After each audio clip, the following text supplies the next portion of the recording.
नमस्कार, मी कीर्ती गायकवाड। स्वागत आहे आपलं आय न्यूज 28 मध्ये।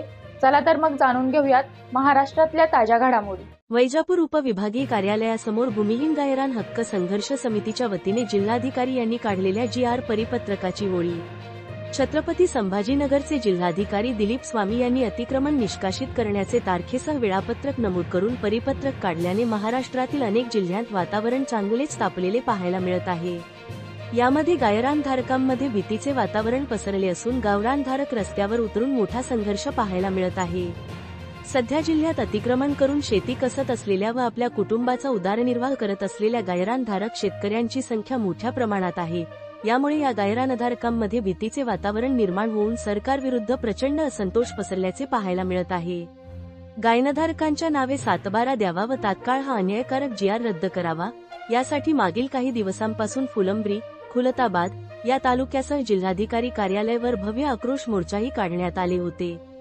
तरीही सरकार व अधिकारी दखल घेत नसल्यामुळे दिनांक 22 जुलै 2025 मंगळवार रोजी वैजापूर तहसील कार्यालयाच्या उपविभागीय कार्यालयासमोर संतप्त झालेल्या गायरानधारकांनी भूमिहीन गायरान हक्क संघर्ष समितीचे संस्थापक अध्यक्ष प्रशांत मुनवर, ज्येष्ठ नेते पंडित भाई नवगिरे, प्रदेशाध्यक्ष सोमनाथ महापुरे, मराठवाडा प्रदेशाध्यक्ष मनीष आव्हाड यांच्या हस्ते या जी.आर. परिपत्रकाची होळी करण्यात आली।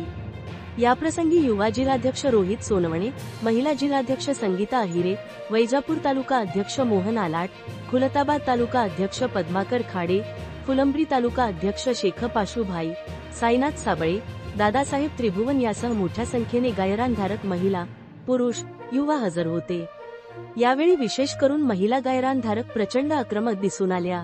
यावेळी प्रशांत मुनवर, पंडित भाई नवगिरे, मनीष आव्हाड यांनी गायरानधारकांना संबोधित केले व हा लढा अधिक तीव्र करण्याचे सांगितले।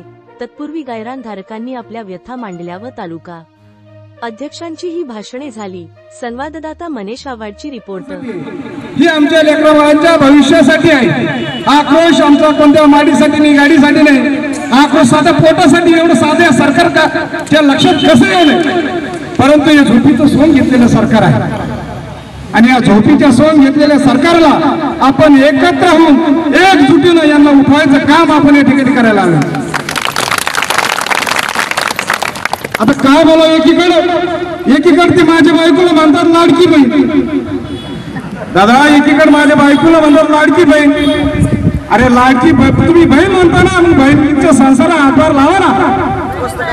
अरे तुम्ही आपल्या लाडक्या बहिणीचा संसार उद्ध्वस्त करायला निघाला, बहिणीचा वावर हिसकून घ्यायला निघाला।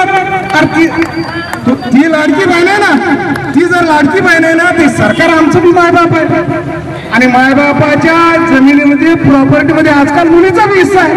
काय झाली मग लाडक्या बहिणीला खलास करणार आहे की? अरे दोन तोंडाची भाषण बंद करा, इतकं वेळ आम्हाला काढू नका।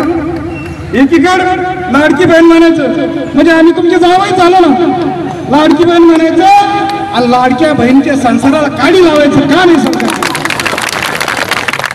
आम्हाला तुमचे 150 रुपये नको, ते काय 1500 रुपये नको। अरे या बहिणीची दादा या बहिणीची या सरकारने